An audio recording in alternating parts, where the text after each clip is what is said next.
High বন্ধুরা, আবার চলে এসেছি গ্রামের বাসায়। তো আজকে গ্রামের বাসায় কি করলাম সেটাই আপনাদের দেখাবো। তো এই তো দেখেন, প্রথমে আমাদের ড্রাগন গাছগুলো দেখাচ্ছি, অনেক বড় বড় হয়ে গেছে। এখনও তো বৃষ্টি হয় না, এই জন্য ময়লা জমে আছে। তারপরে আমাদের খলাতে রাখছে সরিষা, অনেক সরিষা হয়েছে। আমরা সরিষার তেল, বাসার খাঁটি সরিষার তেল খাই একদম। এখানে আলু তোলা হয়েছে। তো কাজের মহিলা বাঁচতেছে, এখানে রোদে দিয়ে রাখছে যেন নষ্ট না হয়। তো ওইগুলান আবার আমাদের যে মাটির বাসার তালা আছে ওইখানে সব নিয়ে যায়, রেখে আসতেছে। এইগুলান একটু বড় সাইজ, মানে সাইজ মোতাবেক উঠানো হয়। এরপরে যাব খাওয়া দাওয়ার পর্বে।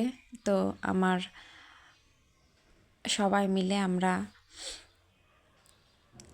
খাওয়া দাওয়ার জোগাড় যন্ত্র করছি। তো এখানে ডাল, মুরগির মাংস, খাসির মাথা, আলু এসব ছিল।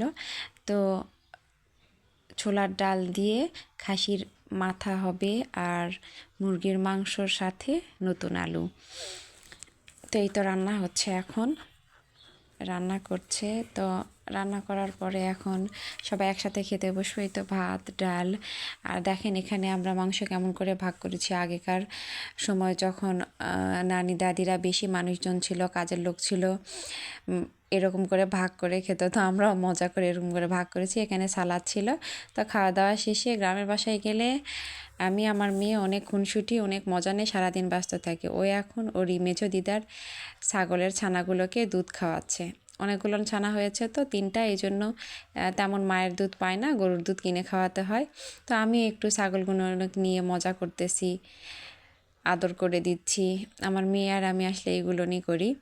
তো এই তো দেখেন কত কিউট কিউট ছাগলের ছানা। তো এখানে আবার কবুতরও হচ্ছে, আমার চাচি শাশুড়ির আছে। তো এবার কবুতর আমাকে ধরে রাখতে দিয়েছে, নতুন কবুতর এটা, খাওয়াবে এই জন্য। তো এই তো 2টা কবুতর, কত কিউট কিউট কবুতর দেখেন, অনেক সুন্দর দেখতে। তো এই তো শেষে আবার চলে এসেছি মাহফিলে। আজকে আমাদের নহাটাতে ছিল নহাটা কওমি মাদ্রাসার আয়োজনে একটা মাহফিল। তো মাহফিলের প্রধান বক্তা ছিল বজলুর রশিদ। তো ওনার কথাগুলো অনেক ভালো লাগে, এই জন্য গিয়েছিলাম শোনার জন্য।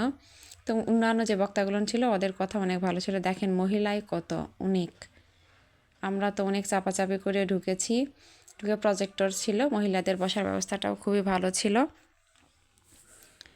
তো প্রজেক্টরে দেখাও যাচ্ছে, সবাই দেখলে মনোযোগ দিয়ে কথাগুলো শোনে। আর যদি ওখানে প্রজেক্টর না থাকতো, সবাই গল্প গুজবে ব্যস্ত থাকতো। তো এই ব্যবস্থাটা অনেক ভালো। আর এই মাদ্রাসার ছেলে মেয়েদের হাতের লেখা এত সুন্দর ছিল, আমি ভিডিওটা নিতে পারিনি, তাই আপনাদের দেখাতে পারছি না। অনেক সুন্দর ছিল। তো মাহফিলে যারা হাফেজ হয়েছে তাদের পাগড়ি প্রদান করলো, অনেক কিছুই হলো। তো এটা ছিল দ্বিতীয় বক্তা। এরপরে কলরব গোষ্ঠীর শিল্পীরা উঠবে, ওদের গজল শোনাবে। ও গজলগুলো অনেক ভালো ছিল। যদি কপিরাইট না ধরতো তাহলে সরাসরি সাউন্ড দিয়ে আপনাদের শোনাতাম। কপিরাইট ধরবে, দুঃখের বিষয়, এই জন্য শোনাতে পারছি না। তো দ্বিতীয় বক্তার কথাগুলো অনেক ভালো ছিল। উনি নামাজ সম্পর্কে অনেক সুন্দর সুন্দর কথা বলেছেন। তো দ্বিতীয় বক্তার পরে এখন কিছুক্ষণের মধ্যে উঠবে কলরব গোষ্ঠীর শিল্পীরা। তো 3জন এসেছিল।